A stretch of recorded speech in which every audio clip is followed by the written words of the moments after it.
What if the only thing that's standing between you and the confident person you're supposed to be is the fear of the unknown? Not failure, not embarrassment, not rejection, just uncertainty.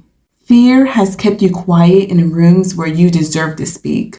It's convinced you that silence is safer than risk. But today we're going to talk about why that fear feels so powerful and how to stop letting it decide who you're going to be. Stay with me because this may explain more about you than you realize. So many of us women label ourselves as shy.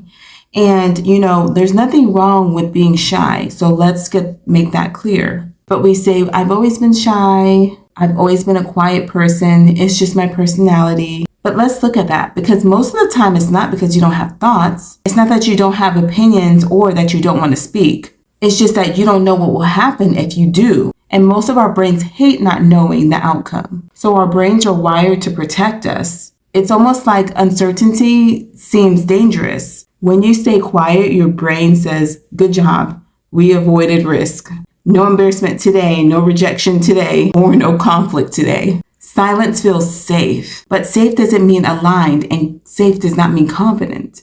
The fear of the unknown is the fear of unpredictable outcomes. It's not that the action itself scares you, it's what follows behind the action that you're nervous about. When you think about speaking up in a meeting, it's not that you're afraid to speak, you're afraid of what if they don't agree? What if they think I'm not smart? What if I stumble over my words? And when you're thinking of posting online, it's not that you're afraid to post, it's just you're thinking, what if they don't like it? What if someone leaves a comment? What if I look foolish? And when you're thinking of setting boundaries, it's not always that you're afraid to say no. You're worried about what if they get upset? What if they leave? Or what if they see me differently? Do you notice something?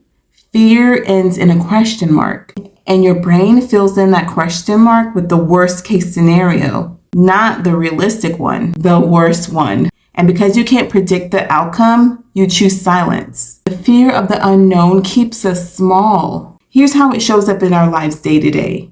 We overthink conversations before they even happen. You'll rehearse in your head what you're going to say 10 times. Then when the moment comes, you freeze. You water it down or you say never mind. And afterwards, you play it in your head over and over, sometimes hours and days later. You avoid new environments. You wait until you're ready. You tell yourself maybe next time. But next time comes and you're still not ready. Because confidence does not come before action. It comes after.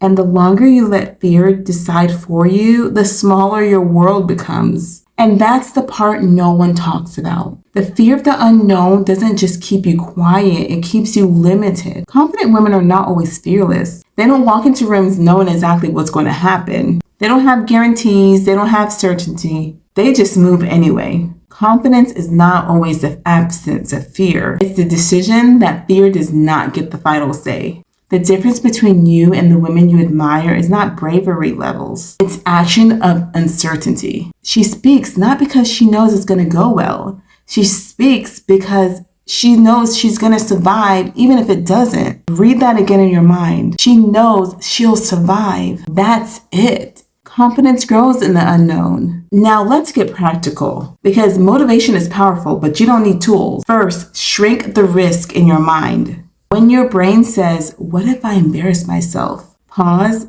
and ask, what is the worst realistic outcome? Not dramatic, not catastrophic, realistic. Someone disagrees?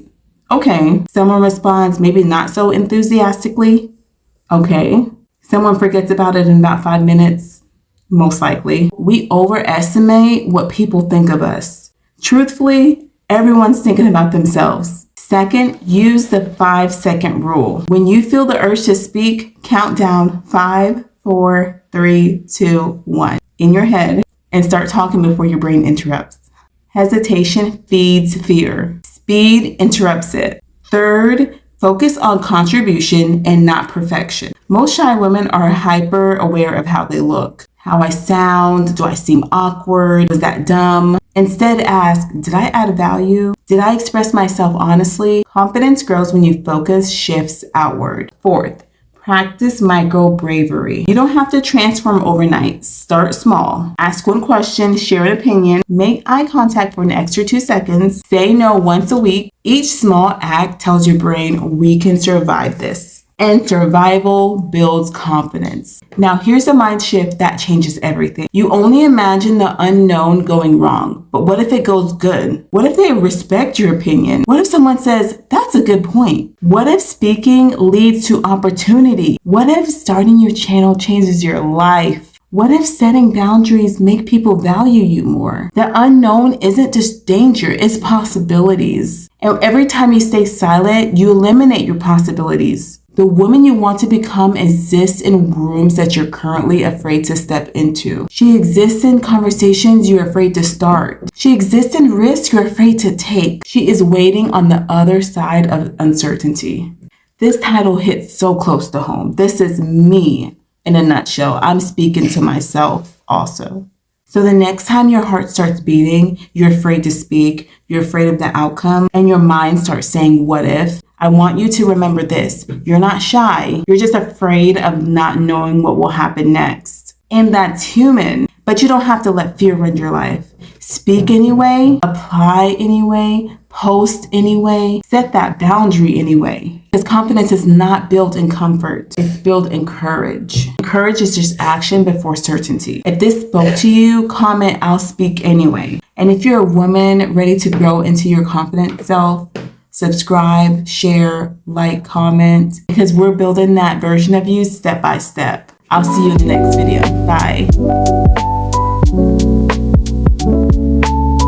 Bye.